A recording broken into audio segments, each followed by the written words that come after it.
Halo Mbak, Ya, halo. ngapain nih? Biasa lah. Oh biasa. Malam. Iya. Berapa Mbak? 1 juta ke atas.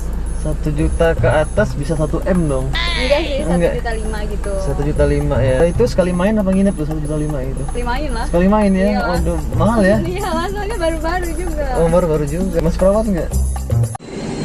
Assalamualaikum warahmatullahi taala wabarakatuh. Perkenalkan, nama saya Muhammad Abdul Azam, NIM 3120067, prodi IAT, jurusan ilmu tafsir ya, IAIN Pekalongan. Saya akan menganalisis masalah pelacur, yaitu kesalahan menikmati sebuah kenikmatan. Pelacur ya.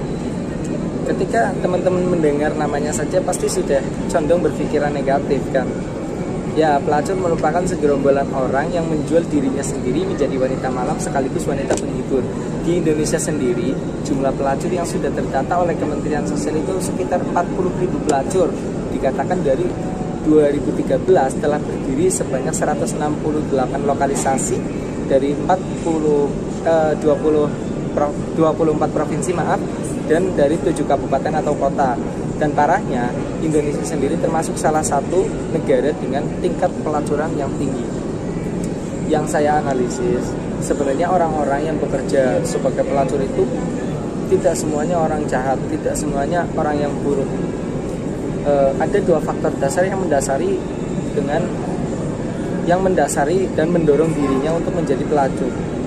Yang pertama karena faktor keterpaksaan dan yang kedua karena faktor kemauan sendiri. Pembahasan ini akan saya awali dengan membahas yang pertama. Tema yang pertama yaitu atas dasar keterpaksaan. Dari beberapa pelacur yang sudah saya temui, kebanyakan dari mereka menjadi pelacur itu ya karena alasan broken home, kemudian karena sulitnya mencari lowongan pekerjaan.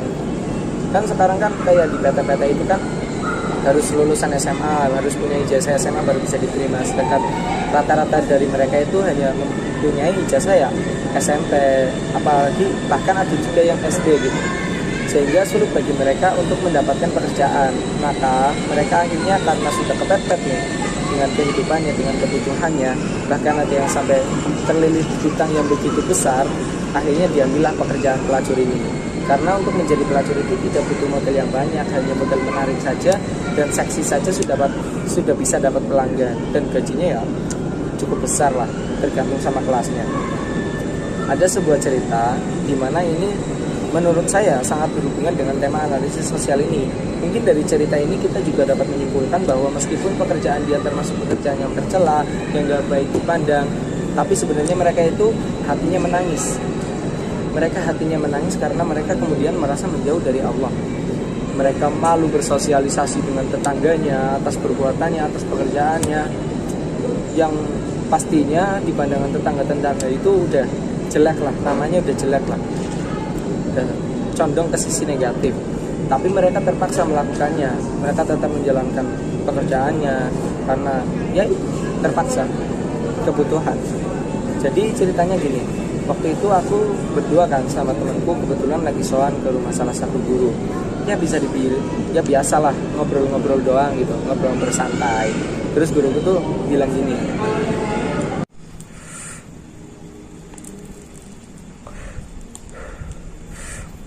nah, itu yang rumahnya di depan, kerjanya itu jadi wanita penghibur. Dia tuh pernah cerita sampai nangis-nangis ke saya. Sebenarnya dia itu orang baik. Bahkan dia juga mondokin anaknya. Dia kerja jadi wanita penghibur itu ya karena dipaksa sama keadaan. Yang pertama karena broken home, dia itu cerai sama suaminya. Nah, setelah itu kemudian dia harus ngebiayain anaknya biar bisa nerusin pendidikannya. Meskipun secara status pekerjaannya dia bisa dibilang pekerjaan yang tercela, tetapi dia itu sopan, ramah. Apalagi kalau keluar rumah, ya pasti auratnya tertutup. Pakai jas gitulah, sama pakai celana. Ya entah nanti di mobil dia lepas semua pakaiannya, ya nggak tahu lah. Yang penting dia itu masih mempunyai etika.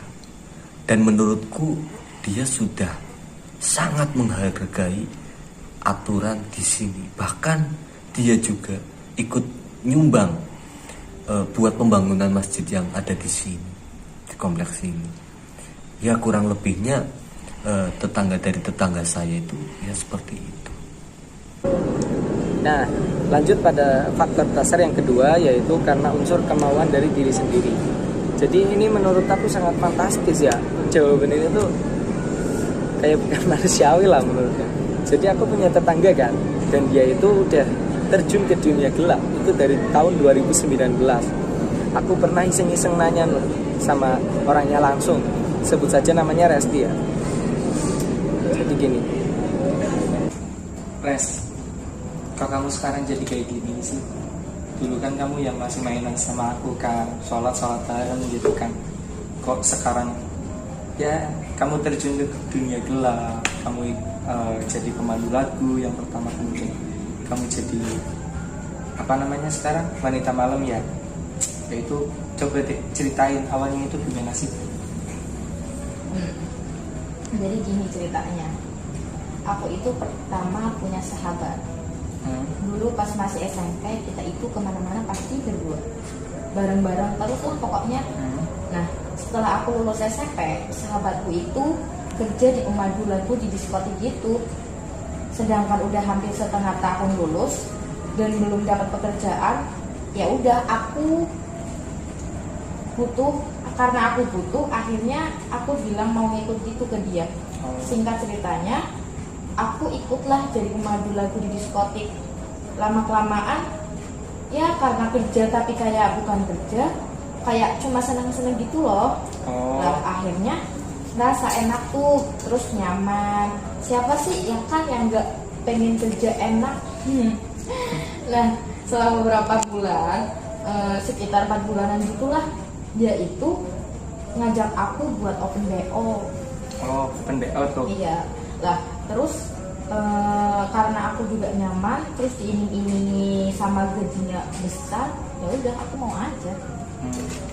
Tapi gini loh Res, kan apa ya namanya, sekarang tuh tetangga-tetangga ya pada tahu kan kamu kerjanya kayak gini, kerja ya pandangan mereka kan tentang kamu kan udah jelek gitu.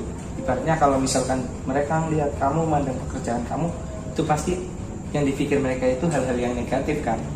Nah itu emang kamu tuh gak malu apa sama, ya kenapa gak nyari pekerjaan yang lebih baik gitu, maksudnya yang masih halal? Ngapain nanggepin omongan tetangga? Biar dia mau ngomong apa juga, ini hidup gue. Ngapain mereka yang ribut? Yang penting aku tuh senang. Sekarang pengen apa-apa juga kan bisa beli sendiri, duit gue sendiri, nggak harus minta sama orang tua.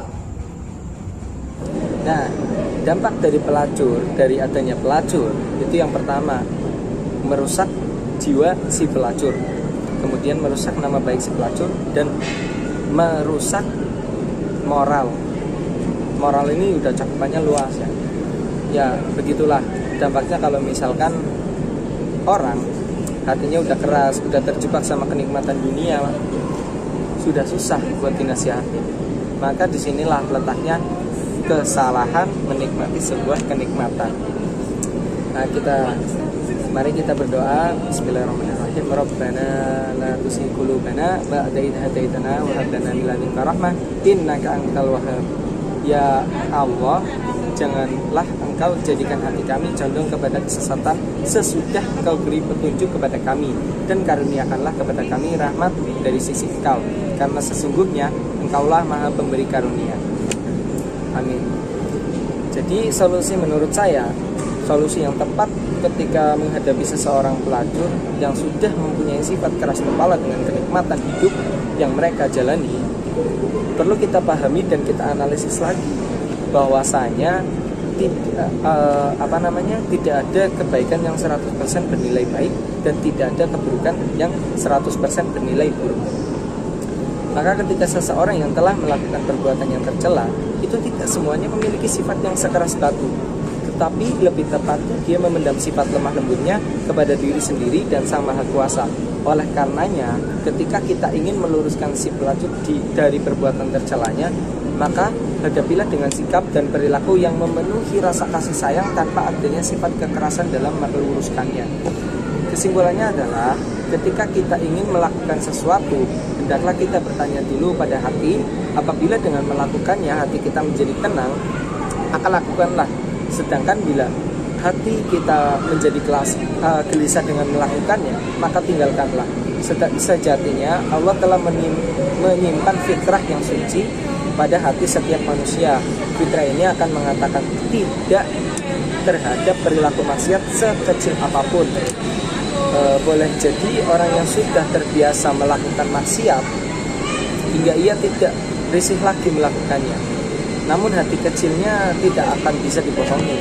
Ketika seseorang melakukan maksiat, maka hatinya selalu mengatakan tidak dan menolak perilaku tersebut. Karena itulah Allah Subhanahu wa taala menjadikan hati nurani sebagai radar untuk menentukan baik atau buruknya suatu perilaku tersebut. Terima kasih. Sekian dari saya, kurang lebihnya mohon maaf. Wabillahi taufiq wal hidayah. Wassalamualaikum warahmatullahi taala wabarakatuh.